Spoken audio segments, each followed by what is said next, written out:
Hello. Hello, good afternoon. Good afternoon.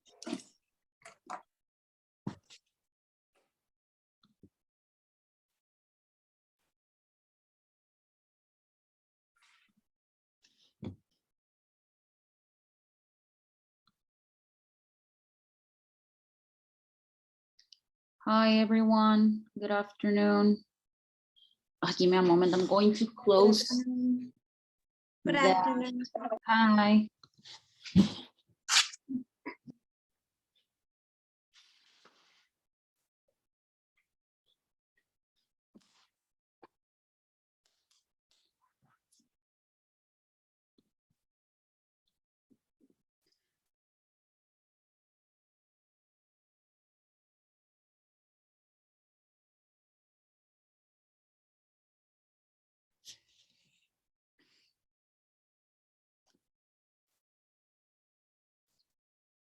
Or just wait a couple of minutes more so everyone can join.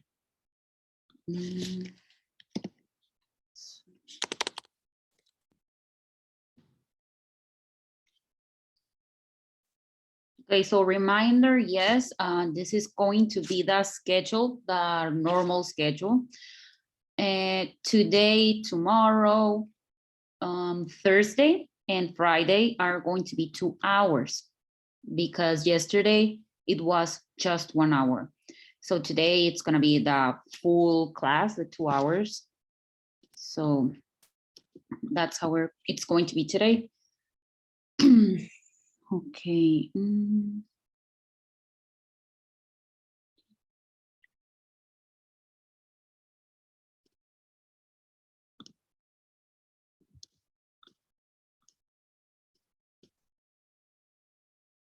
Okay, well, let's begin then.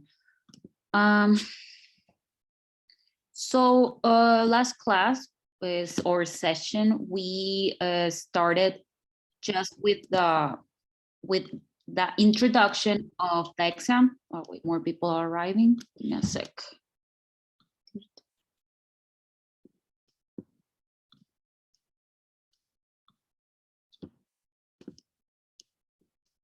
So we're going to be working with the 4 skills today. I'm going to be destinating a couple, well, some minutes to, so every day we practice the 5 skills, okay? Like we're going to begin with reading. The next couple of minutes, we're going to begin with writing, then use of English, listening and speaking, and so on.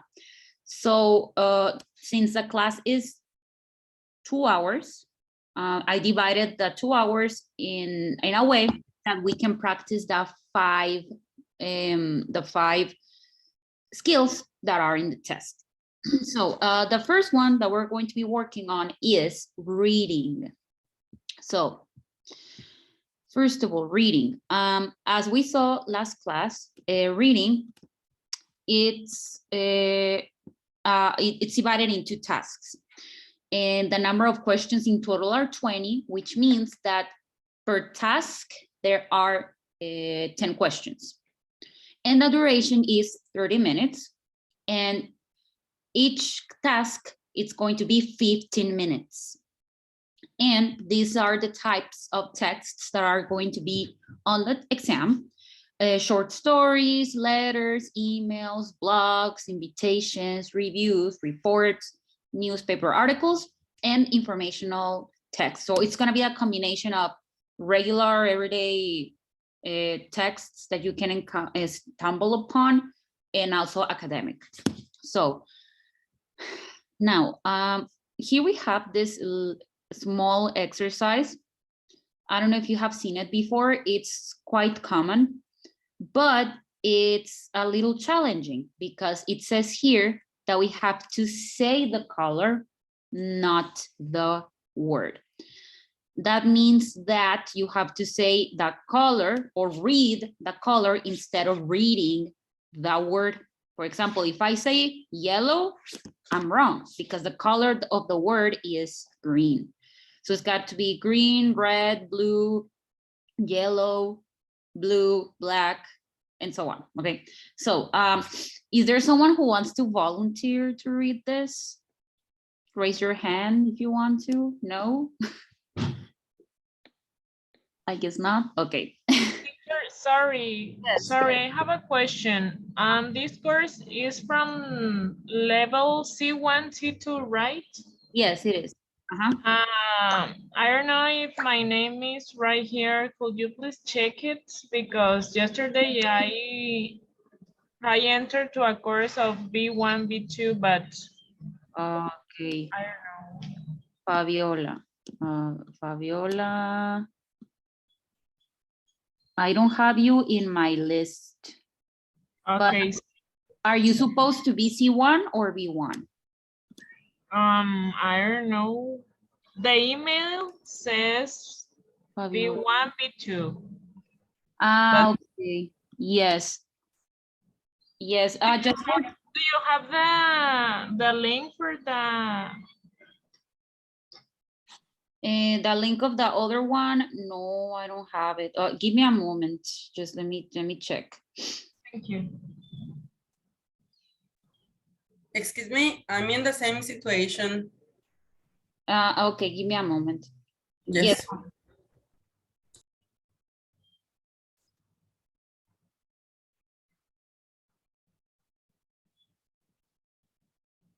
Mm.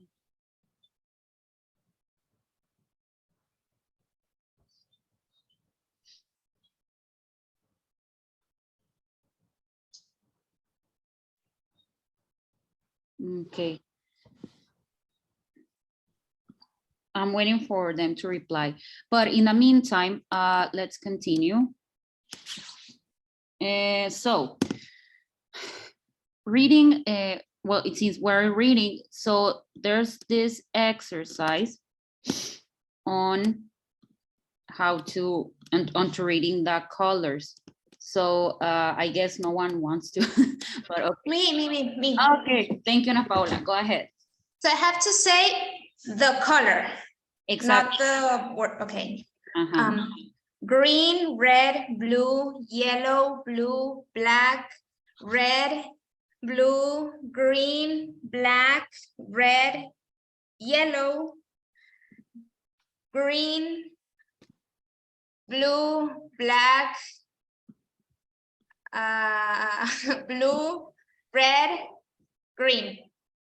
Yes, very good. Okay, very good, Ana Paula. And this is gonna help you for the exam, of course. And sorry, Fatima. Fatima, yes, you are in this course, Fatima, you are C1. And Norma, you are B1.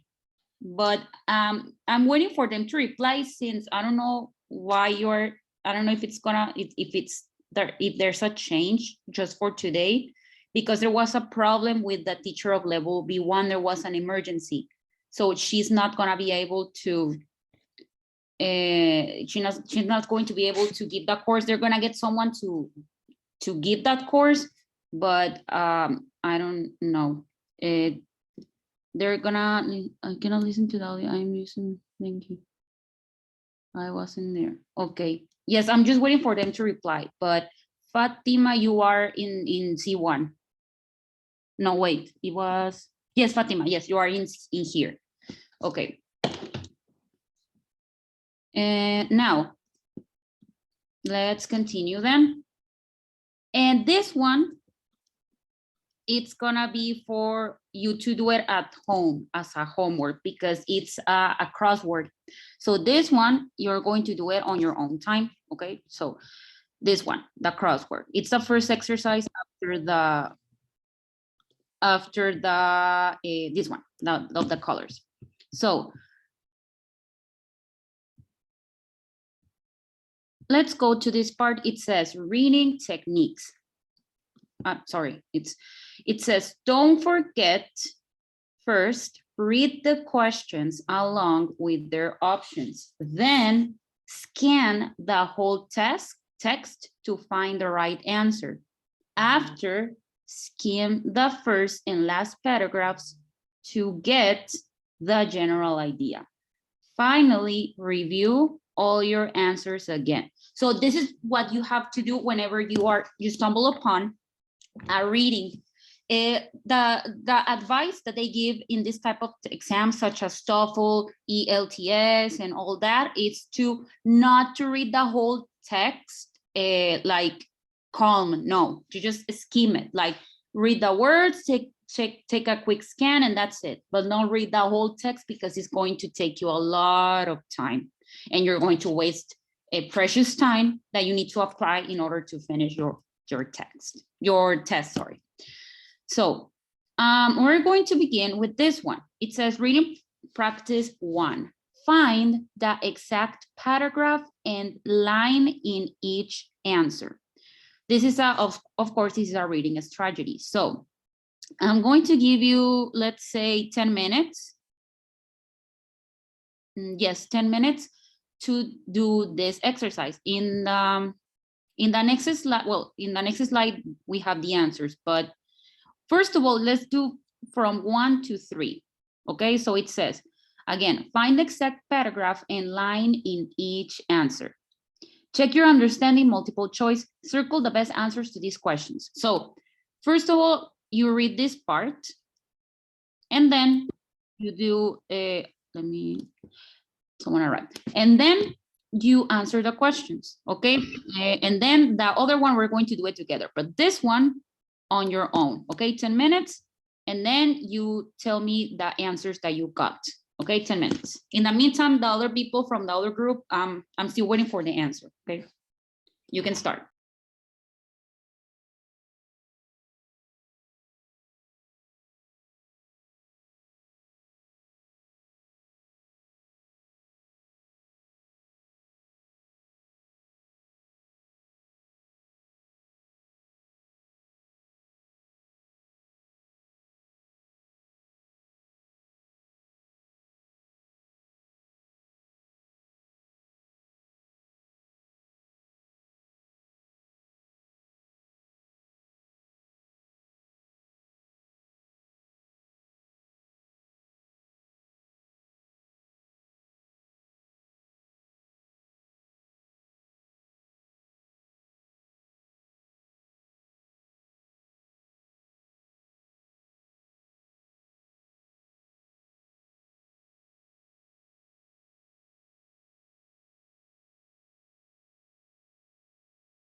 Hello, for the people that arrived, we are doing this exercise, the one that I'm projecting. I don't know if you see it, the reading practice 1. We are doing, you are reading the text on your own. In 5 more minutes, we're going to check answers.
Yes, Norma, you are, no, Norma, you are here. You are Norma Janet Mendoza Rojas, right? You are in C1. You are in this one, in this group. Okay, thank you. You're welcome. I'm wondering if you can help me. Do I have to be here? Can you tell me your name, please? Yeah, my name is Alejandro Campos Casillas. Alejandro Campos Casillas. Okay, you are in B1. But did they tell you today to be in this group? Or I just see the link. did they send you an email? Nope. In fact, I don't have access to the platform. I don't have my username and password. Since yesterday, I noticed them, but nobody has told me nothing. Okay, it's because this is, I don't know nothing about that. That is with the administratives. So I don't know.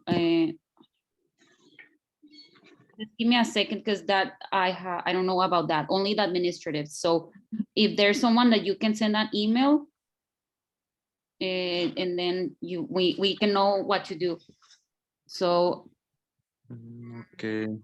yes, Well, let me try to call someone. yes, please. I'll be back. Okay, Thank you. you're welcome. Fabiola, you are in B1, but there was a problem with that teacher that you were yesterday. She had an emergency and it's not able to teach the course. So for today, you're just going to be here. But for starting tomorrow, you're going to be in your group, okay, like in your normal group. But still, this can help you because it's basically the same, obviously a little more complicated, but there's not much difference between B1 and C1. So just for today, we're having this this type of arrangement. But tomorrow you're gonna have your class with your session and your material. Okay, you're welcome. I'm sorry for the inconvenience, but just for today. Okay, let me see if the. Okay, did you finish with the 3 questions? Yes, no? Yes, I think that the third one is not in this text. Okay. And the first one. What? Okay, in here we have the answers from number 1 to 3. Number 1 is paragraph 1, line 8, answer B. So the structure of the brain cell is compared to a tree. So that is what you have to do, like identify where is it, like in line 1, in this case, which is, sorry, paragraph 1, line 8. So let's 1, 2, 3, 4, 5, 6, 7, 8. And it's paragraph 1, line 8. So what do we learn about the structure of the brain? Is that the neurons are several branch-like structures for sending and receiving electrical signals. And it's the structure of the brain is compared to a tree. As you see, pay attention, this is very important. It doesn't say exactly what the answer says in the text. It's different words. It's not exactly the same thing. That is why it's difficult for us sometimes, the reading exercises, because of that, because it's not exactly what it says. A tree, it obviously is not the same word as branch-like structures, but if we put it into context, if we make the comparison, a tree has like branches, right? Where we see the leaves and stuff. So doesn't say exactly the same thing, but it means the same thing because a tree again has some branches, and the neurons, as we see them in the picture, they have this type of lines that they are compared to the branch of a tree. So pay attention to those type of things. it's not always going to be explicitly the answer that they are asking you to find. So this is also critical thinking, to compare different words. Now, what does the second paragraph tell us? And it says, paragraph 2, line 7, answer A. So brain development is an ongoing process. So this is the second paragraph, and it was line 2. Newborn babies have almost all their neurons, but few connections between them. So babies are born with a, it's letter, I forgot, letter A, sorry. So baby's development is an ongoing process. That means that it continues, is constant. So that it means that babies are developing. It's something that it's constant and continuous. So now, next one. What does the text tell us about the brain reorganization? Let's go to paragraph 3. And it's line 5, answer B. Line 5, answer B. When we engage in an activity, we strengthen connections in the brain. 1, 2, 3, 4, 5. Whole range of new skills, such as walking and talking. So that means that activities such as walking and talking help us to develop different skills. So again, try to make the connection between the two sentences. Now, this one, we're going to do it at the same time. So again, in exercise 4, 5, and 6, we have to do exactly the same thing. And what does the writer imply in paragraph 3? So this is paragraph 3. And Carla, can you help me read the paragraph 3? And in the meantime, the rest of you, please listen. Yes, sure. Thank you. During this period of reorganization, the brain witnesses a sudden increase in neurons not dissimilar to a plant growing uncontrollably in spring. Just as we prune a plant to make it stronger and healthier, we prune our brains. The connections that are used become stronger, whereas those which aren't used wither and die. So the more frequently an action or thought is activated, the stronger the connections become between the neurons, which in turn strengthens the part of the brain being used. This explains why the more you do something, the better you become at it, reinforcing the old adage, practice makes perfect. In fact, it would seem that the teenage brain provides optimum condition for perfecting skills such as playing a musical instrument, speaking another language, or learning a complex computer game. It could therefore be argued that teenagers determine the development of their own gray matter through the activities and experiences they engage in. Thank you. Okay, so as Carla was reading, you were analyzing the paragraph and following as she read. So that question is, what does the writer imply in paragraph 3? So what do you think? You can take a minute to think. I'm gonna give you like 30 seconds maybe to figure out, and then we'll see the answer. Or if someone knows, go ahead. Letter D. Letter D, or which one? Yes, yes, D. Letter D, let's see, letter D, and in fact, it's letter D, very good. And we can find that in line 13. 1, 2, 3, 4, 5, 6, 7, 8, 9, 10, 11, 12, 13. Exactly. Teenagers influence their own development. So teenagers determine the development of their own brain matter.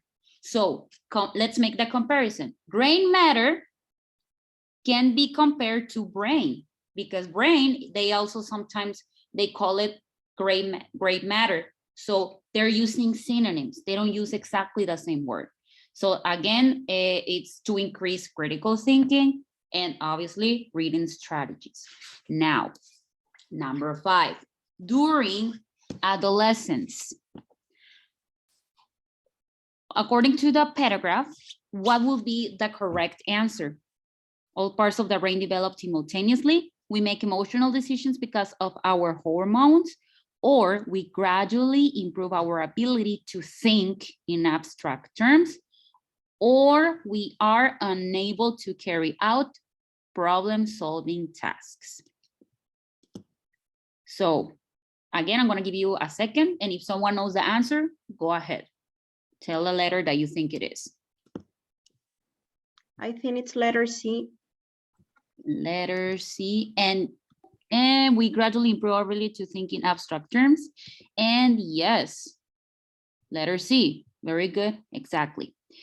And to finish with number 6, it says, overall, the writer thinks teenagers are misunderstood, want to learn more about the changes in their brains, are more intelligent than they used to be, or can benefit from understanding the changes that happen in their brains. I think it's letter D. In fact, is letter D. Line 6, letter D. 1, 2, 3, 4, 5, 6, letter D. And it says brain, the emotional center of the brain to make choices and think, and can benefit from understanding the changes that happen in their brains. So the process of the brain when thinks, makes decisions, etc. Good. So these are the types of text that you will find. Notice that this first one, it's purely scientific. Now, and tomorrow we're going to do the second one. Now let's move on to the next ability. The next ability is, it's too big, sorry. Use of English. No, sorry, it's writing. Writing. Okay.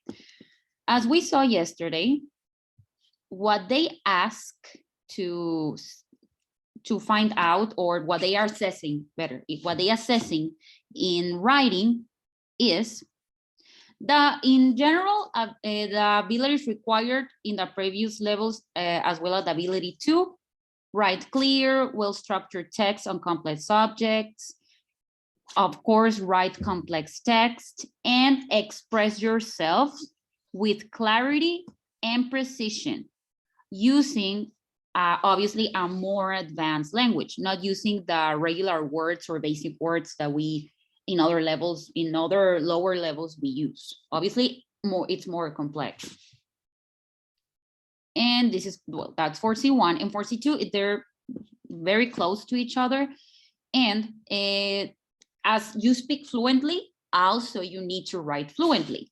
Text and ideas, not just that, also opinions, and of course, using complex expressions and grammar structures accurately, obviously, accurately and correctly.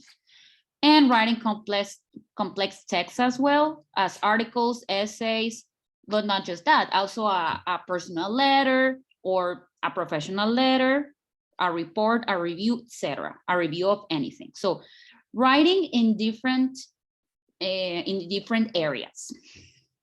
Now, first exercise, match the types of writing with their definitions. It says essay, email, report proposal, and review.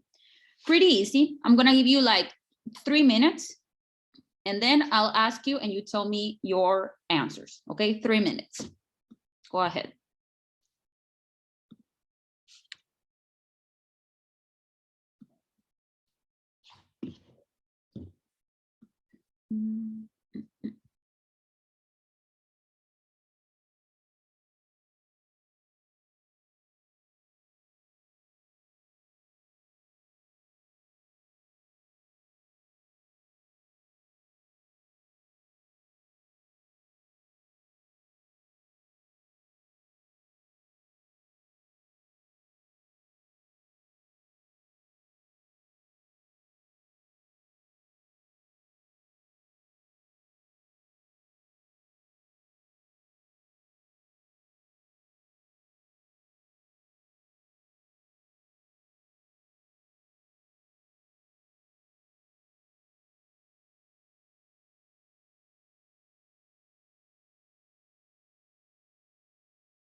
Okay, one more minute.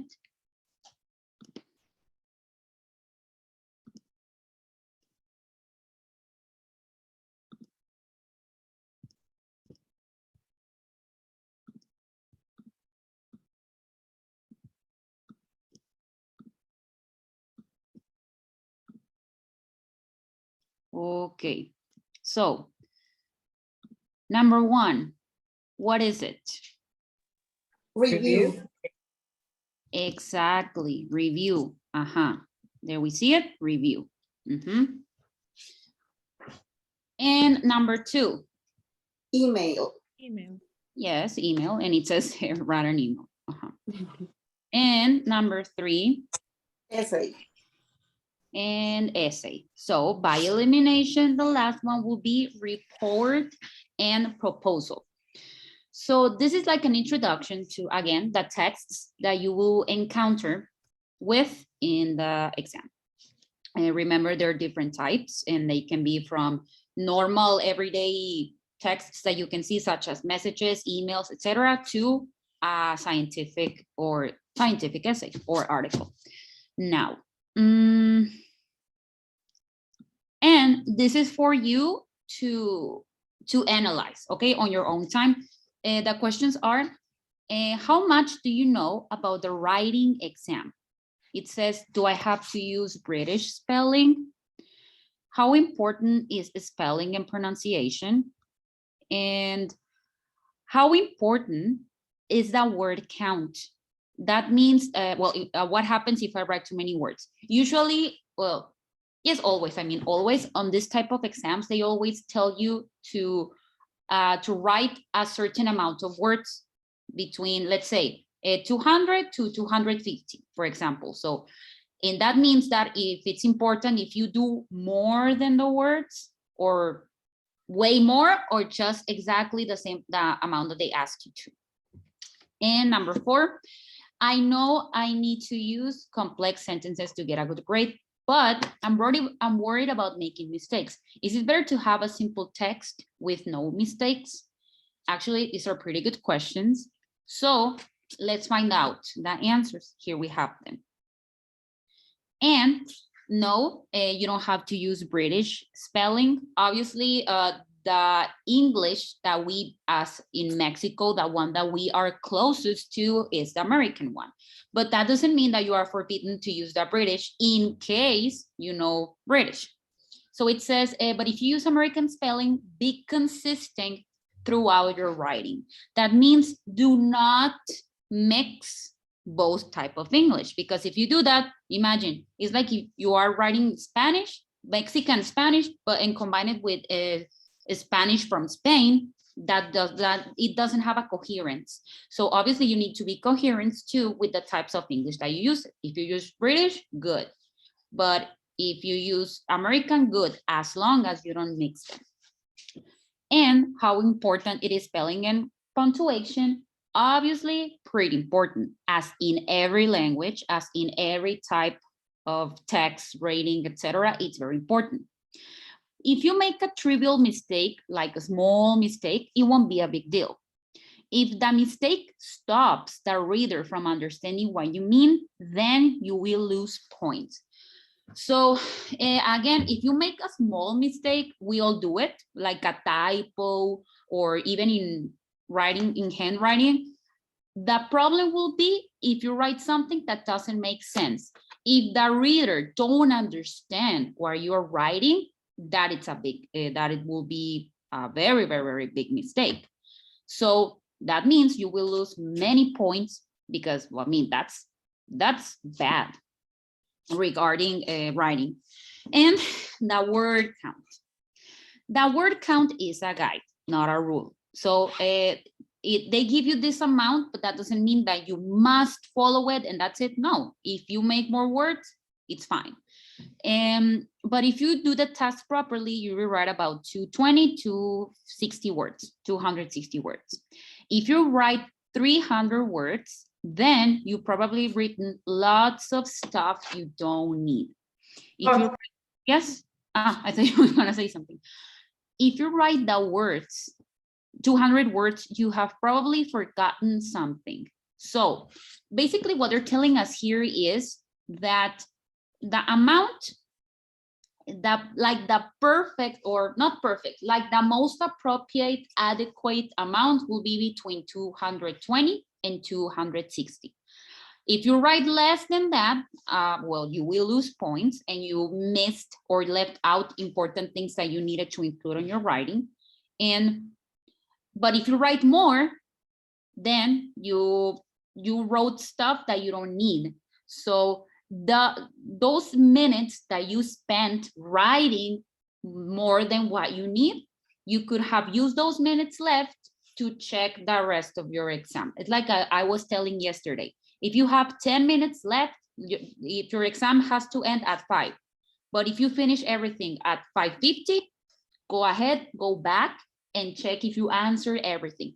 Because if you, also something that I said yesterday for the people that weren't here, I said, they always suggest to answer the whole exam, even though you have no idea of the answer, just answer whatever it is that you might think it's correct.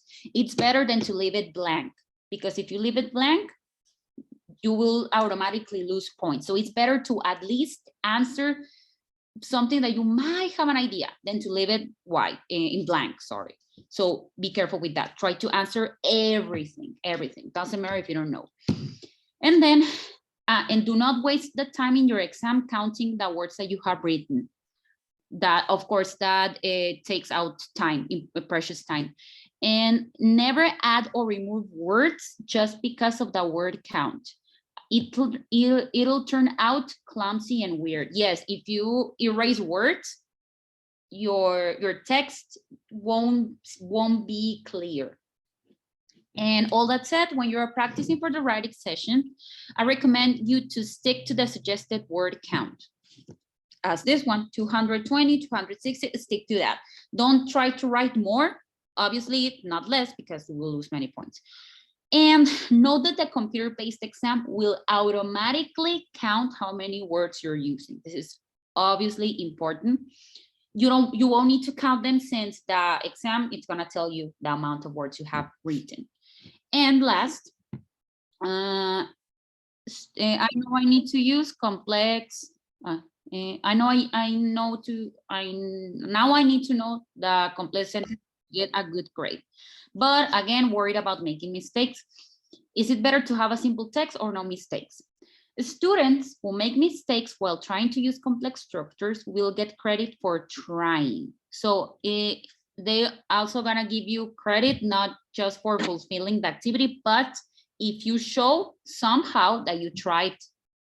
And as long as the mistake doesn't stop the reading from understanding, related to the second question, obviously has to make sense. There must be coherence in what you write. Sorry.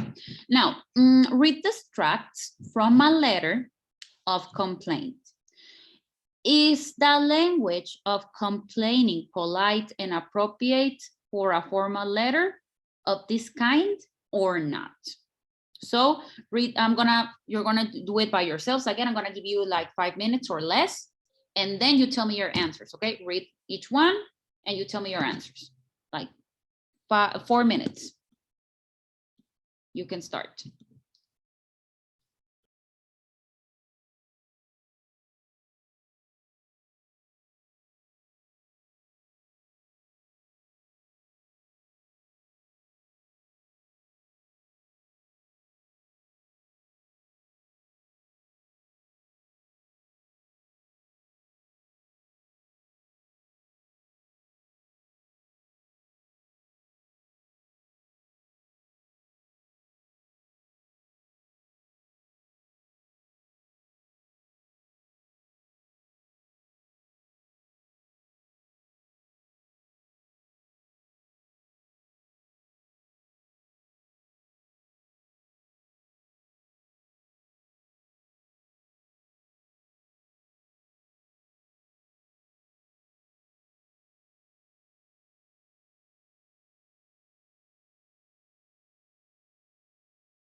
1, 2 more minutes, or if you finish before, better.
So in the first one, is it polite or impolite? Polite. Polite. And yes, is polite. Number 2, Polite. Impo- Ah, no, impolite. Impolite. Inappropriate. impolite and inappropriate. Yes, it's even a little rude. So yes, it's impolite and inappropriate. Very good.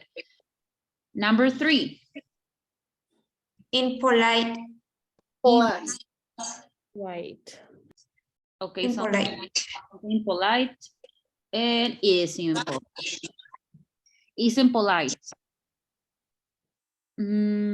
Because remember, if and also if it's not very formal, that can also be considered as impolite or inappropriate. Because again, it has to be professional in this context, in the exercise of the context. And 4, Polite. Polite. and yes, is polite, in fact. Okay, very good. And this one, it says, let's practice the formal language of writing a letter of application for a job. Match the sentences with the correct part of the letter. So again, I'm gonna give you 4 minutes to do so, and then we check. Okay, so again, match the sentences with the correct part of a letter, as every letter has a part. Referring to another document, how you meet the employer's needs, conclusion, intention to apply for a job, and an example of why you are the person for that job. Obviously focused on a letter to apply for a job, not a personal letter. So go ahead.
Okay.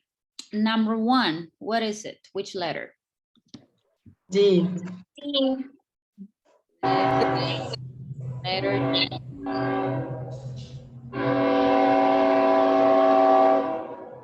I'm going to match it like, so it's easier. Letter D. Okay. Number 2. A, A. Number 3. E, Mhm. Number 4. E, And C. D. Very good. So, and in fact, yes, it's like we match it. It's here. Very good. Okay. And now let's move on to the next activity. We're going to do that tomorrow. Let's move on to the next skill, which is use of English. Use of English.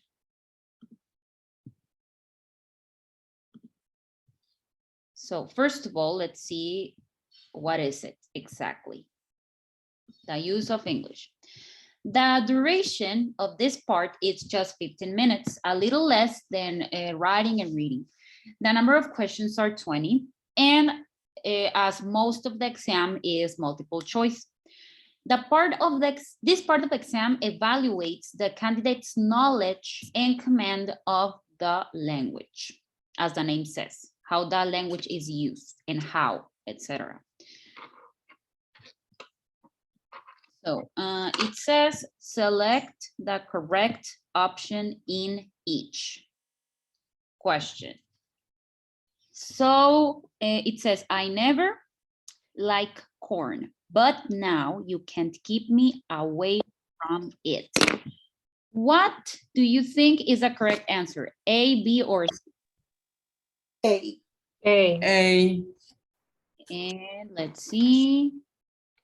Wait, it's, okay, it's one by one, okay. So in number 1, you say it's letter A. Okay, I'm gonna be writing it down here. Number 2. I was watching, I told you answer. I was watching that. Yes. It always happens to me. Yes, it's letter B. Okay, we're not going to count that one. Okay.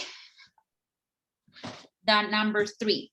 Of you ruffians, might I inquire, had the ingenious idea of swapping the salt and the sugar pots? Which? I think it's who. You think it's who? Okay, so we have between A and C. Who else says another letter? A or Z. You are between A or C. Okay. Okay, between, okay, we're gonna leave it between A and C. Okay. Next one. You spend more time revising and less time playing. A. A, number 4, A. Okay. The next one.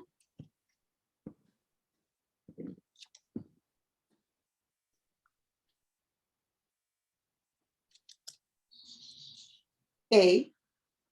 A. Another one, another letter, or do you agree it's letter A? A or B. A or B? Okay, A or B. And this one? C. Letter C. Wait, I got lost in, okay, letter C. I know you are up, implying. Number 7 will be this one. A. Let's see. B. Let me see. Okay, B. This will be number 8. Next one, number 9.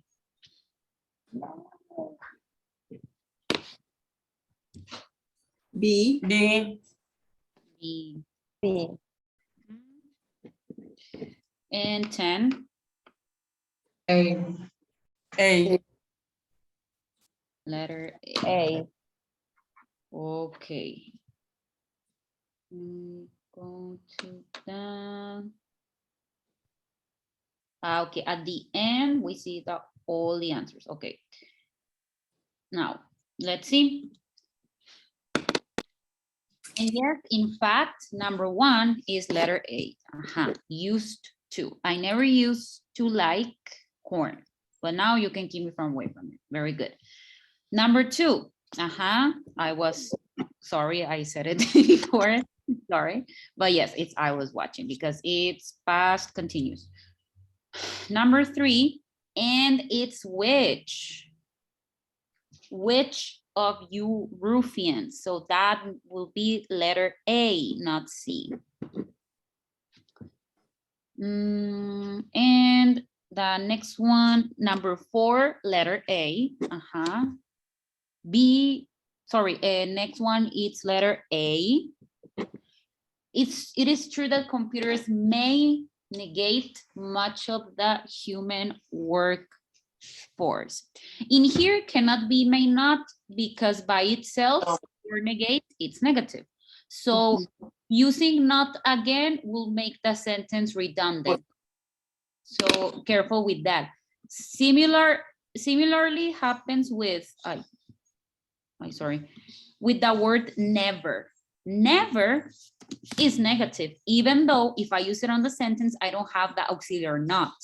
Like I never have been, I have never been, sorry.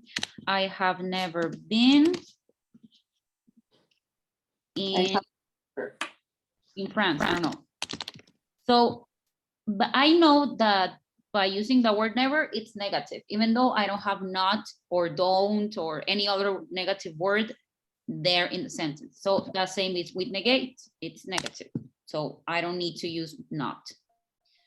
And next one is letter C. Also, this is present progressive. You are implying, present progressive. Number 7. It's true, there are plenty of more fish in the sea. Fish, it's an irregular word in terms of if it's plural or singular. By itself, the word fish, it's both singular and plural. That means that this word don't exist unless is the verb fish. Like I like to fish, as in, you know, fish, pescar, no? So only in that case can be fishes because she fishes. But as a noun, there's no plural form. It's fish and that's it. So you can say 7 fish and 1 fish because it doesn't have a plural form. Okay. And we are in number 8. And it's about, 9B, yes, sun, exactly. It's not the sun or sand, that, well, it's a name. And 10, it will be our, and our, the possessive pronoun. Very good. Okay, now let's move on to the listening ability or listening skill part of the test. So here we have a quote. It says, there's no learning when nobody's listening. As all the other skills, listening is important and is the skill that most, well, one of the 2 skills that most people struggle with. So obviously you need to train your ear in order to acquire better listening skills, of course. So 5 en punto. C1, C2. listening. The topics that you will encounter yourself in the test are education, arts, tourism, social areas, technology, reviews, interviews, lectures, and informational topics. So it's gonna combine academic to entertainment, listening or reading, as in the other parts of the test. And it's it's 2 tasks of 20 questions each and 10 questions per reading. That means that in that 2 tasks, each one is going to have 10 and 10, in total 20. The duration is 30 minutes as the reading and the writing, 30 minutes. And the questions, and here we have more than one type of question. Besides multiple choice, it's going to be fill in the blank and matching the columns. So it's not just going to be multiple choice and the other part, it's going to be also fill in the blank and matching columns. Now, true or false? Listening general tips. Okay, I'm going to give you 5 minutes, or well, 4, so it's 6-5, to decide whether is false, true or false, all the statements, okay? I'm gonna give you 4 minutes and then we check, okay? Analyze them and think if it's true or false.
Okay, ready? Let's see. The first one, is it true or false? False. Let's see. And yes, it's false. Listen to authentic sources. Yes, it's always better, obviously, because it's closest to the real context. Number 2, well, it's already here. It says that it's false. And it says that read the questions and answer first, then listen to the audio. Yes, that's a good advice. In every exam, they always tell you, well, one of the advices, the most important ones, are to always read the questions first, always.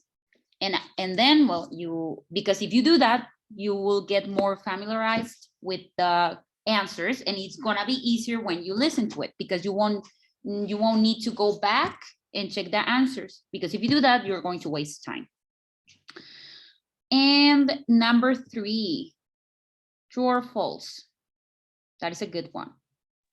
False. False. Let's see. And it's false. Yes. Check the answers you choose. And better if you have time left, take the time to do so. And never pause the audio. True. False. Alejandra says no. Okay. And false. Never pause the audio. And it says, well, the correct answer or the true, it says pause the audio when necessary. But we can't, right? We can't. Just if we can possible. pause. Yes, but that it's regarding if you're practicing on your own, for example. Obviously, on the test, Okay. you're not allowed to do so because you don't have that control. The control, it's automatic. So yeah. Okay. And the last one, yes, always listen both times. It's true. Did you choose true too? Yes or no? Did you choose true or false for the last one?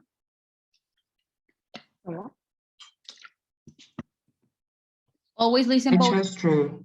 You chose true. Yeah. Yes. Always listen both times if you don't need. And it says don't listen both times if you don't need it. Always listen both times. Yes. If there's a chance and they play that, sometimes they play it both. No, I think they give you a chance to listen to it 2 times. So obviously it's always listen to the twice. And incorrect answers count 0 points. Well, yes. I mean, yes. There's no other grade than 0 when it's wrong.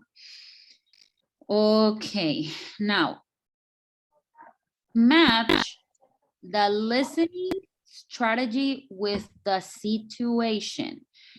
We have 5, and it says inferring meaning, detecting signposts, predicting content, listening for details, and listening for gist. Again, I'm gonna give you a couple of minutes. Let's say 5. Yeah, 5. I'm gonna give you 5 minutes and then we check, okay? So match please the strategies with the situation. You can start.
One more minute.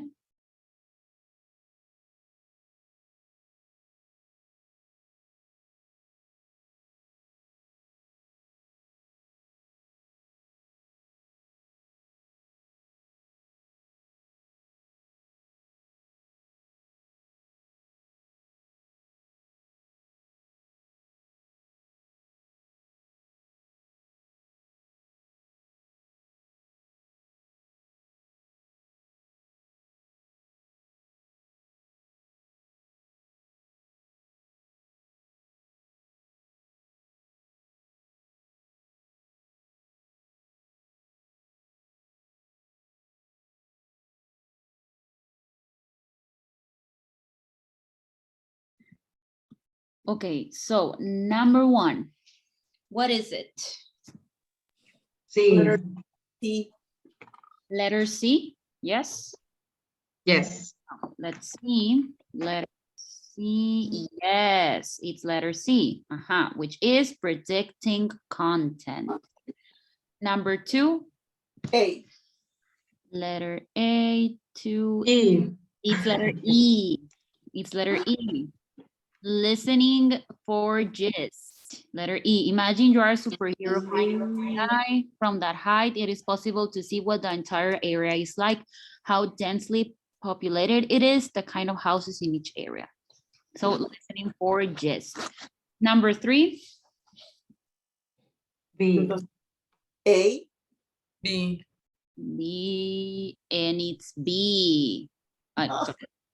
It's letter B, letter B. It's listening for details. If a university lecturer says, I'm going to talk about the 3 factors affecting global warming, then later on you might hear the phrases, first of all, moving on to, and summary to indicate the next part of the talk.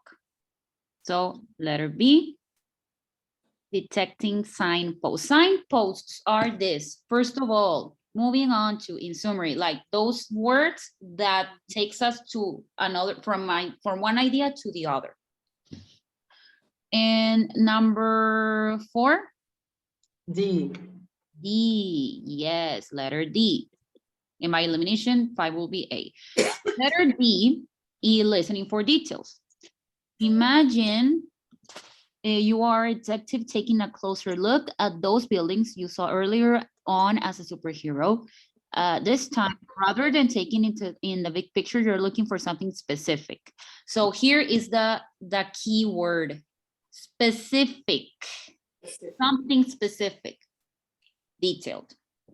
And the last one, inferring meaning. Imagine you're a tourist in a country whose language you do not speak. In a restaurant, you hand over a credit card to pay for the bill, but the server seems to say something apologetic in response. Even though you don't understand his words, you can probably conclude that the restaurant doesn't take credit cards and you need to pay with cash instead. Yes, so that means that by the context, you can infer, that's why it says inferring meaning, you can understand or get the idea of what's going on. Yes. Okay, now, for the next exercise that we're going to do, we're going to watch and obviously listen at the same time this TED Talk, okay? Because we're going to do a Kahoot of this TED Talk. And in here, they're gonna ask you stuff from the TED Talk, and you can use these different reading strategies. Now that you know which one is each, you can use them for this next part of the session. So I have already here opened the TED Talk, and after that, we will play the Kahoot. So going to play it. Give me a second. Okay. Let me open it. I'm going to be turning off my camera for while it's on, so so the computer doesn't crash or something. Just give me a second. No, it's subtitled.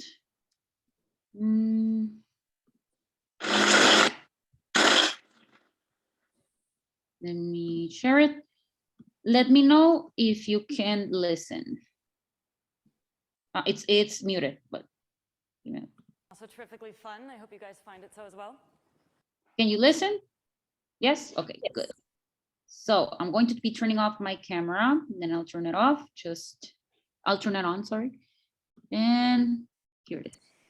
So as you just heard, I am an expert in being wrong.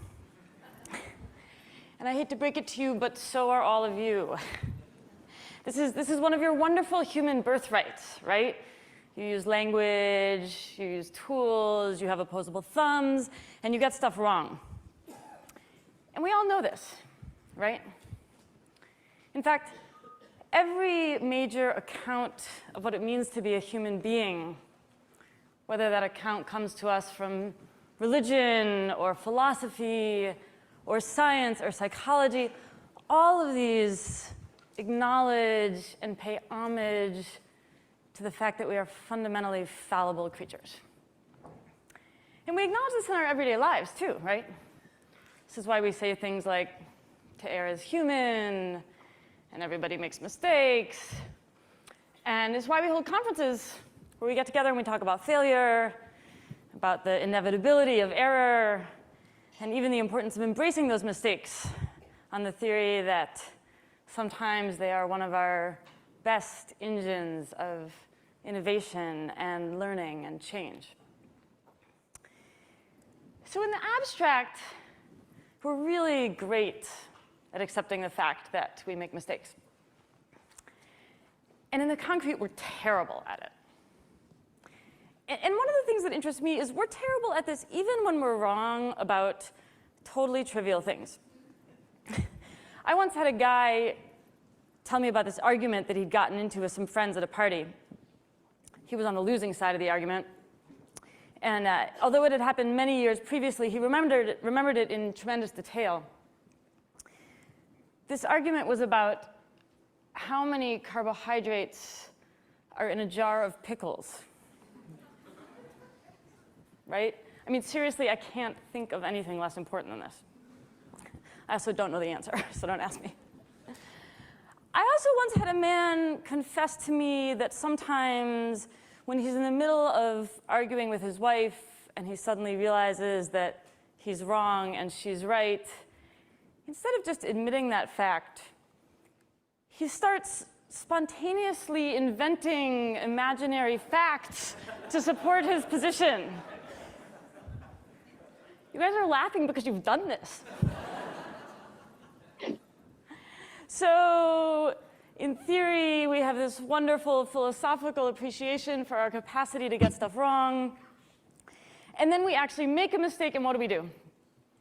Well, as often as not, we deny it, we get defensive about it, we blame it on somebody else, or we come up with these amazingly inventive explanations for why, yeah, you know what, we actually really weren't that wrong after all. So if this is how we behave when we're wrong about really trivial things, you know, pickles, you can imagine what happens when we're wrong about things that actually matter.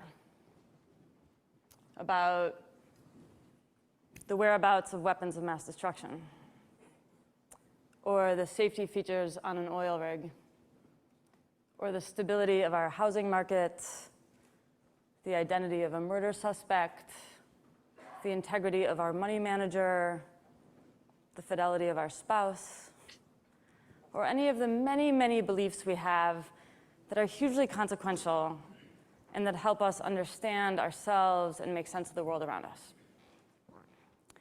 So what I want to talk about today is this gap between our abstract understanding that, of course, we get stuff wrong, and then, on the other hand, our real ineptitude with dealing with our mistakes. Now, given that we understand that collectively, as a species, we get things wrong, and given that we're actually extremely good, arguably too good, at recognizing the mistakes or the putative mistakes of other people, you might think that the problem here is that we fail to look inward. You know, that we don't stop and scrutinize our own soul for the possibility that we're making a mistake. I want to suggest today that actually that's exactly backward. That the problem is we do search our souls to figure out if we've made a mistake. In fact, that's one of the only ways we try to figure out if we've made a mistake. And it's going to fail us every single time. Let me show you what I'm talking about. Can I get my slides, please? Oh, not that one. Here, I can fix that maybe. That one. So this is one of my favorite optical illusions. Some of you guys might have seen it before. Here's the trick. The square labeled A and the square labeled B are the exact same shade of gray. Right. So you're having a little bit of trouble believing me because you're looking at this thing for yourself, and it's incredibly self-evident that these two squares are different colors. So let me shake up your sense of certainty about that just a little bit. OK, now it's not quite as self-evident, right? So the reason I like this illusion is that it helps us understand that a feeling of certainty about something does not necessarily suggest that we're accurate, OK? And what I want to talk about today, and what's interesting to me here, is this deep inner feeling of accuracy. And in particular, I want to try to encourage everybody here to not be seduced by that feeling, because as we see from the earlier slide, it actually is quite seductive. So I want to tell you two quick stories about it. The first one takes place in 1941, and it concerns this 13-year-old kid who's sitting at home listening to a Major League Baseball game on the radio, when suddenly an announcer breaks in and delivers an extremely urgent bulletin because the Japanese have just bombed Pearl Harbor. Now, as you can imagine, this experience made a huge impression on this kid. In fact, these kinds of experiences make huge impressions on all of us. I'm sure everybody here knows exactly where they were on September 11, 2001. I know I do. Psychologists call these kinds of experiences flashbulb memories, because it's like they happen and a camera goes off and freezes the frame in perfect, lucid detail. And that's what happened to this kid, right? He carried around this memory of the baseball game and the announcer breaking in all of his life, and he reaches adulthood, and one day he's telling this story for like the zillionth time, and he suddenly realizes that it has to be wrong. Because Pearl Harbor was bombed on December 7th, and Major League Baseball is not played in December. One of the things I love about this story is that as it happens, by now this 13-year-old kid has grown up, he's gotten his PhD in psychology, and he's become one of the country's foremost memory researchers. The guy's name was Ulrich Neisser, and he decided he was going to study flashbulb memories. So in 1986, when the Space Shuttle Challenger exploded, he immediately launched a huge study. What he did was the day after the explosion, he got a bunch of people to sit down and write out in as much detail as they could their memories of what had happened. And then he got in touch with all of them 3 years later, and he asked them to do the exact same thing. So what did he find? Turns out that fewer than 7% of the second reports matched the initial ones. 50% of them were wrong in 2/3 of their claims. And 25% of them, 1 in 4, was wrong in every major detail. I have to tell you guys that a couple of years ago, a consortium of scientists got together and they replicated this study with people's memories of September 11th. And they came up with the exact same findings. I know how vividly you remember that day. And I know that everybody in this room would love to be in the 7% of people with the good memories, right? Unfortunately, we cannot all be the statistical outliers out there on the far happy end of the graph. Second quick story. This one's really quick. It takes place 2 years ago down in Boston at Beth Israel Deaconess Medical Center. This woman comes in for a surgery. She's anesthetized. She's taken into the operating room. Surgeon cuts her open, does his thing, stitches her back up, sends her out to the recovery room. And eventually she wakes up.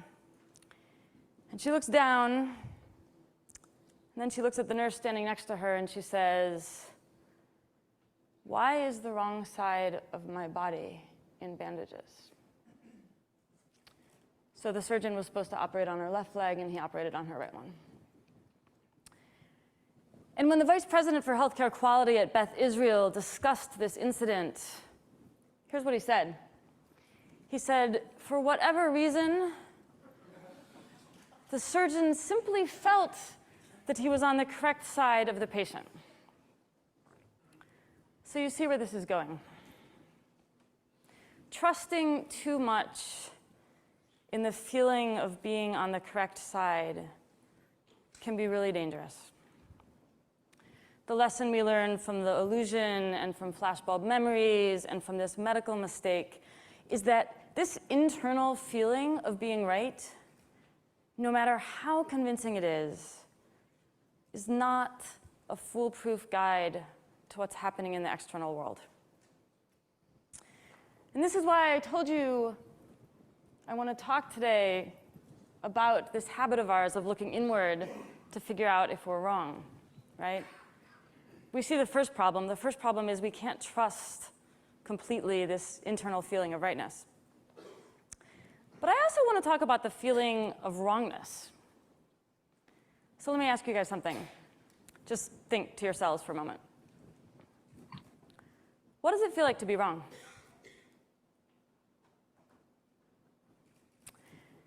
You're probably thinking things like, it feels embarrassing and humiliating and confusing and frustrating and all of this. And those are great answers. But they're actually answers to a different question. Those are answers to the question of how it feels to realize that we're wrong about something. Realizing that we're wrong about something can feel like all of those things, and a lot more, actually. It can feel funny, it can feel baffling, it can feel illuminating. But just being wrong, you know, like going through life in the grips of some belief that you're later on is going to decide, or you're going to decide is false, that doesn't feel like anything. I call this problem error blindness. We are necessarily and definitionally unable to sense or feel or know about whatever beliefs we currently hold that might be wrong. I'll give you guys an analogy. You know this Looney Tunes cartoon where there's this hopeless coyote who's always chasing a roadrunner and he never catches him? Do you guys know what I'm talking about? Yeah, okay. So in pretty much every episode of this cartoon, there comes a moment where the roadrunner dashes off of a cliff, which is fine. It's a bird, right? It can fly. And the coyote runs off the cliff after him. And what's great is he's totally fine, right? He just keeps running. And he's fine, he's fine, he's fine, right up until the moment that he looks down and he realizes that he's in midair. And then he falls. So when we're wrong about something, again, not when we realize it, but when we're just in that state of being wrong, we're like that coyote after he's gone off the cliff, but before he's looked down, right? We're already in trouble, but we think we're on solid ground. So I should actually revise myself a little bit.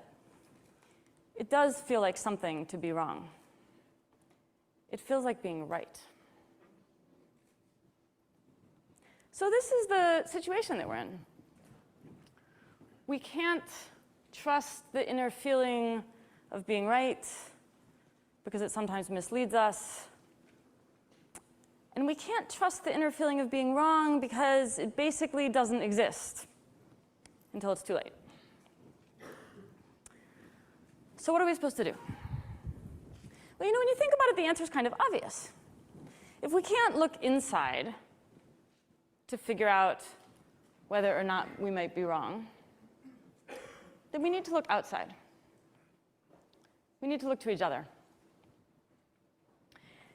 People who think about error prevention in high-risk domains already know this, right? They already know to externalize the solution to the fact that we are imperfect creatures. This is why we have things like co-pilots in airplanes and autopilots and things like shut-off valves and safety valves and all these kinds of devices that make sure that we are not relying on the internal psyche of one individual fallible human being in situations where the stakes are really high. And the wider you can cast this net, the more people you can recruit to help you figure out if you're wrong, the better off you are. This is why open source is a really great model for uncovering errors very quickly, making adjustments, and making corrections. And it's also why democratic cultures do better at preventing and discovering and correcting mistakes. I mean, you can imagine that if in that operating room in Beth Israel Hospital, the nurse and the physician's assistant and the medical student had felt empowered to turn to the surgeon and say, "Are you sure you're on the right side?" that things would have gone really differently. So these measures that work so well in high-stakes domains, these are things that we all need to do in our own lives as well. We also need to externalize the problem of how to figure out when we've got it right and when we've got it wrong. We need other people. And specifically, and somewhat difficultly, we need people who disagree with us. We need to invite the doubters and the critics and the adversaries into the conversation with us. And I want to leave you guys today with this idea from philosophy that I think really nicely unites this notion that we are an intrinsically fallible species with this idea that we need other people to help us identify and correct our mistakes. And I need to apologize to the Pop Tech organizers because they expressly ask us not to use jargon in our presentations. And unfortunately, this lovely philosophical idea, here's what it's called. It's called the pessimistic meta-induction from the history of science. It's a terrible name, I'm sorry. But it means something really simple, actually. Basically, bunch of philosophers of science looked back on the entire history of scientific discovery and advancement, and they observed that over the course of time, every major scientific theory that at one point has just seemed absolutely brilliant and bulletproof has eventually proved wrong.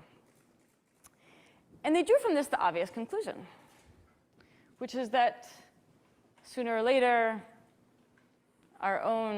most of our own beloved, widely held, and seemingly right scientific theories are going to prove wrong as well. This insight is not specific to science. When you think about it, pretty much every domain, right? Economics, technology, politics, how we heal diseases, what foods we think we should eat, how we believe we should raise our children, how we believe we should educate them. In all of these cases, and a whole lot more, one generation's idea of an absolute truism very often becomes the next generation's idea of folly and falsehood. So much so that really we might as well have a pessimistic meta-induction from the history of everything. But here's the thing.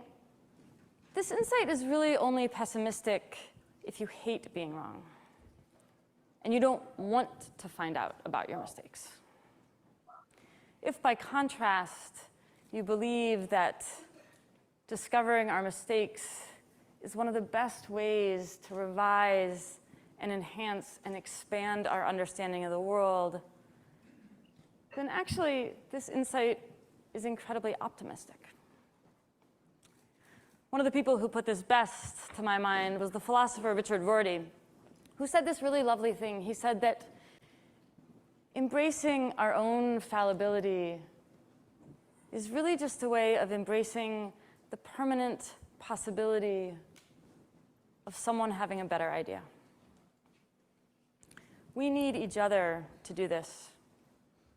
We need each other to help us find our own mistakes and turn them into better ideas, into better oil rigs, and better financial systems, and better criminal justice procedures, and also better conferences, and better conversations, and better relationships, and in the end, maybe even a slightly better world. Thank you guys so much. Okay, so remember this video, it's for a Kahoot that we're going to play. Also to practice our listening skills. And I told you to apply the listening strategies from the previous exercise. So I'm going to share the screen.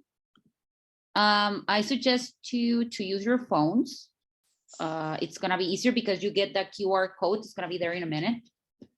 And it's going to take you directly to the game. So here it is. This is the QR code. Or if you don't want to, you can use the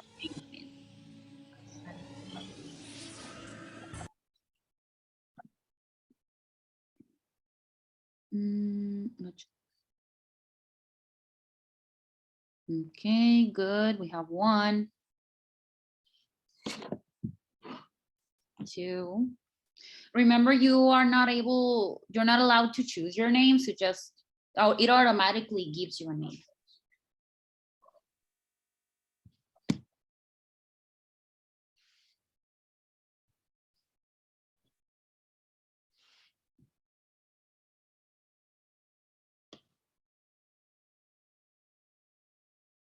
Okay, 5, 6.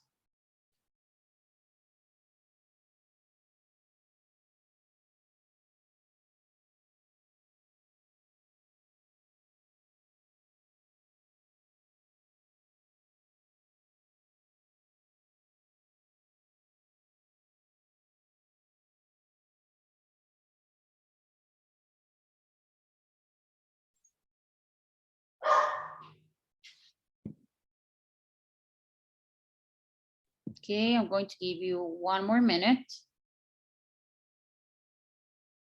for the people who haven't joined.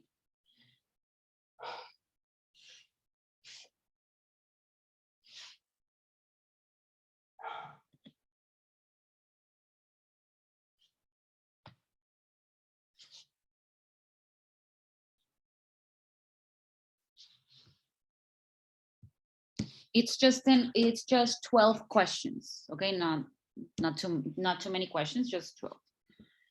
And okay, I'm going to start. If there's someone who hasn't joined, remember the game pin is always there on the screen.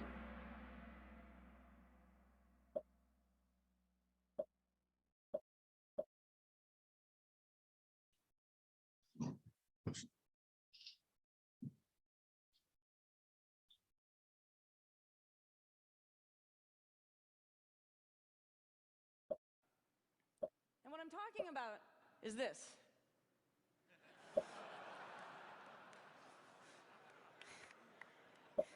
Right. The famous Chinese character for picnic area.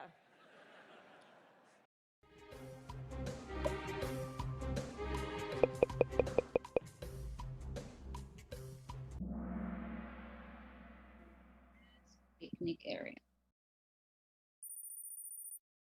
So remember, this is the game pin in case someone needs it. It's always there on the screen.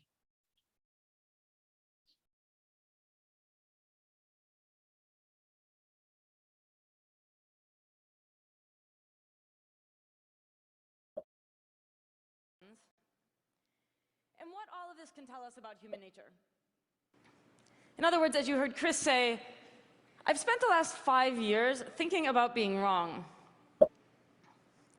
This might strike you as a strange career move, but it actually is one great advantage: no job competition. In fact, No job competition.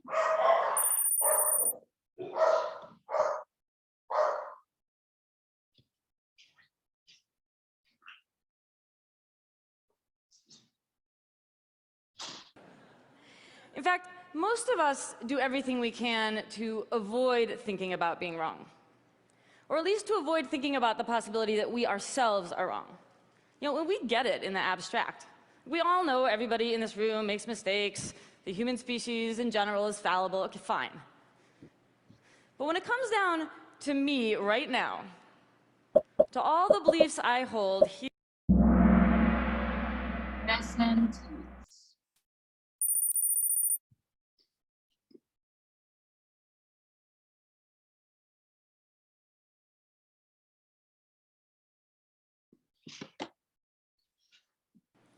and finally, I want to convince you that it is possible to step outside of that feeling. And that if you can do so, it is the single greatest moral, intellectual, and creative leap you can make. So, why do we get stuck in this feeling of being right?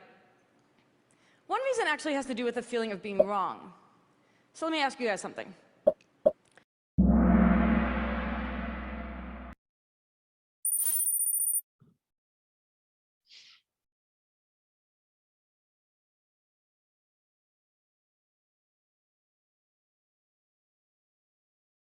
To be wrong. It feels like being right. So this is one reason, a structural reason, why we get stuck inside this feeling of rightness. I call this error blindness. You know, most of the time, we don't have any kind of internal cue to let us know that we're wrong about something until it's too late.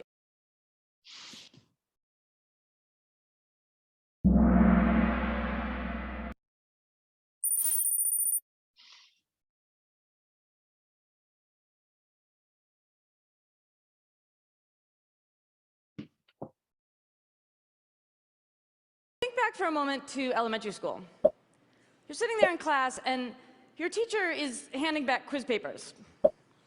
And one of them looks like this. This is not mine, by the way. So there you are in grade school, and you know exactly what to think about the kid who got this paper. That's the dumb kid, the troublemaker, the one who never does his homework.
Was a leg.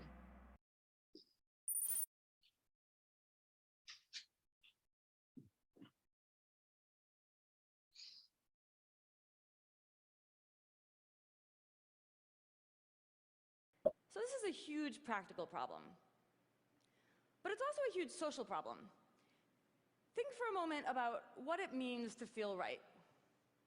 It means that you think that your beliefs just perfectly reflect reality. And when you feel that way, you've got a problem to solve, which is how are you going to explain all of those people who disagree with you? It turns out most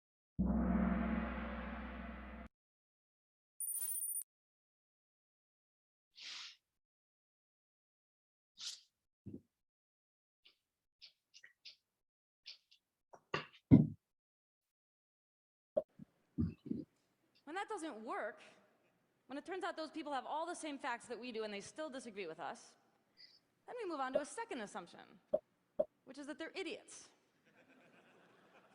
They have all the right pieces of the puzzle and they are too moronic to put them together correctly. And when that doesn't work,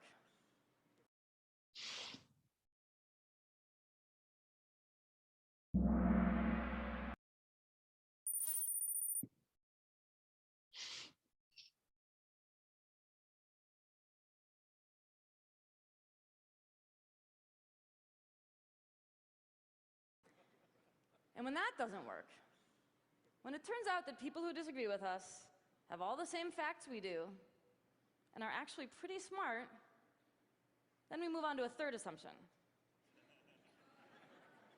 They know the truth, and they are deliberately distorting it for their own malevolent purposes. So this is a catastrophe.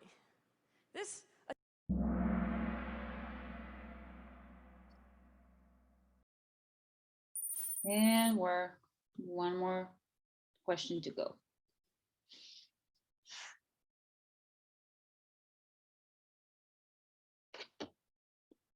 And we can imagine what it's like to be some other person in some other place.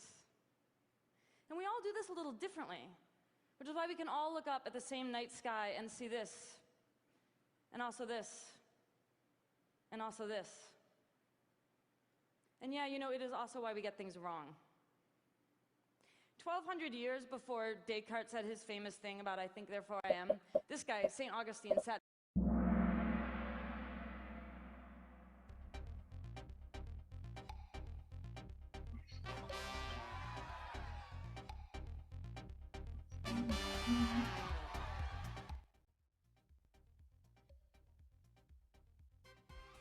Very good. Who's Dr. Hamster? Who is it? Ana Sofía. Wow. And who's Witty Dragon? I am Mariana. And who's Expert Panda? Me, Fátima. Well, congratulations to all of you. So basically, this is gonna help us with our listening skills, and this is very close to the types of listenings that are gonna be on the exam, like TED Talks, but also very, very like scientific as the one that we did on the reading. So it's a wide range of topics. Now we have 10 minutes, and this last 10 minutes we're going to see the speaking part. As we saw yesterday, the speaking part is also 15 minutes. It's not that long. Just let me log in again. Give me a second. Here it is. Okay, the speaking part is very short, 15 minutes too. Here it is. And it's the dynamics. It's in pairs to examiners. The topics are family, work, studies, trips, current news, images, similarities, consensus, technology, and a conference such as the one we just listened to, that, but obviously in the listening part. And it's divided into 3 parts. The first one is individual interviews. You with the examiner, and it's going to be between 5 and 7 minutes.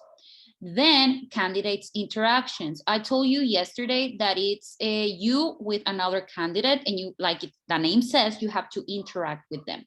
And one of the advices they gave is that don't monopolize the conversation. Has to be balanced. Both candidates have to speak the same amount of time, etc. So it has to be balanced. Then sustained monologue. You are going to, individually, the candidate, it's going to talk about a specific topic that they're going to be asking you to. Let's say, talk a minute about science or geography or something like that. Everything you know about it. And this is an example. And you have to create a story in 1 minute. Like, this is an exercise that is going to help you with that. Let's say that one of the examples that they can ask you is to, like, precisely like this one, create a story in 1 minute. But in this case, it's going to be 3 minutes. And this is for practice, and you can do it by yourself. You don't need to, you can do it on your own time. Like, you can record yourself. That is also an advice they give, that record yourself as an audio, or if you want to, even in video, and you record yourself, and after you're done, you check yourself, as in the way you talk, if you have any mistakes, grammar mistakes, or also syntaxis mistake and things like that. That is also a good way to rehearse for the speaking part, and also to improve your speaking skills, of course. Now, and this is going to be for you to do it on your time and homework. This part, it's just a word search, and you have to find the 7 elements for evaluating speaking. And these are the words. It's production, accuracy, understanding, lexis. Lexis is the vocabulary of certain topics. Fluency, how, as the name says, how fluently you speak. The interaction, when you are in the part when you are talking to another candidate. And awareness. Be conscious of your surroundings, of what you're saying, etc. And this is a self-diagnostic. With this, we're going to finish with today's lesson. What are you going to do? This is on your own. And it says you have to answer these questions in yes or no, in regards of what you know. If you know that, or if you don't know it. For example, here it says, do you know idiomatic expressions, colloquialisms, adequate register, contextual, lexical, and grammatical cues, and formulaic expressions? And on your own, like it says, reflect if you know or if you don't know. Then the second one says, can you relate your speaking contributions to the ones of others and handle a natural smooth of language? This has to do with interacting with someone, how well you handle the conversation. Number 3, can you understand other people's speech, especially outside your field, and ask for clarification or additional information? This is in case if you are in a conversation where they talk about a topic that you are not quite familiar with, or you are not expert. And how can you ask for more information and to know what the topic is about or what they're talking about? Number 4, do you know how to express your thoughts accurately, spontaneously, and consistently? Your thoughts have to match to what you say. They have to come up as you have it on your mind. If you can do that, or if you can't do that, think. Do you use grammar adequately based on the situation? If you talk about the past, if you're using the simple past, or if you're using the past perfect, the past perfect progressive, or if you're talking about the future, are you using correctly the future perfect, the future perfect progressive, and so on. Even the passive voice, conditionals, etc. Do you have a good command of vocabulary so as to use the best formulations with the most appropriate style? So if the vocabulary fits or matches what you're talking about. If you use a correct vocabulary, if you use a correct structure, etc. So this is for you to reflect on, and if you in the questions that you answer no, well, it's a chance for you to study more on that. Let's say that you answer no in the first one. Well, take a look to idiomatic expressions, their meanings. There are many types. There are even music, about animals, about food, about anything that you can imagine.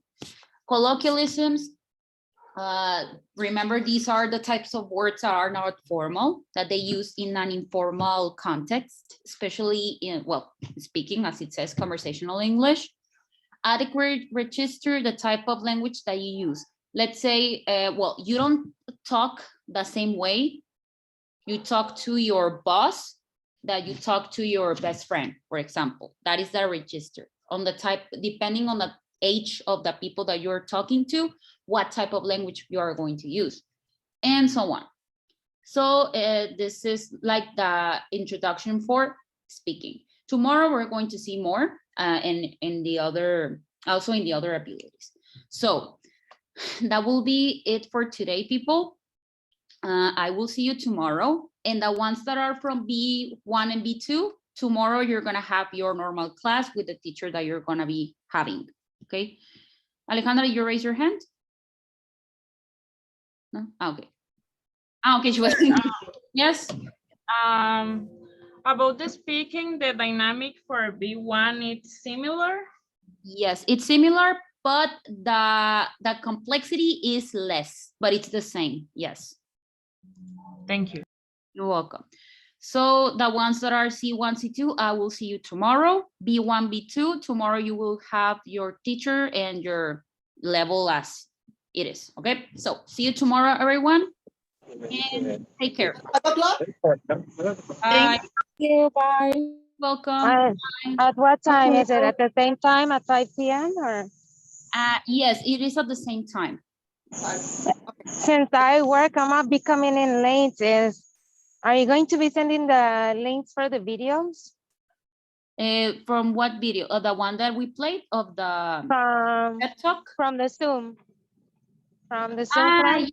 Yes. Because I don't get out until 6:30 from my classes. Okay. Yes, So, they're gonna give you the, if you ask for it, yes, they give you the class, like the recording, yes. but you're going to be my teacher because I'm in C1 and C2, so then I need Yes. you to help me out with that. I mean, just to know what was seen and if I need to work on something. Yes, of course. Yeah. Yes. Okay, then I'll see you. I'll see you tomorrow. Yes. Yes. Is there the homework? Is just what you mentioned. Is that sent at the Drive or a Google Classroom that you made? I don't know. No, you don't need to send anything. We check. 6 en punto. Oh, okay, okay. Got it. Okay. All right, then I'll see you tomorrow then. Yeah. Bye. Okay. Thank you. Bye-bye.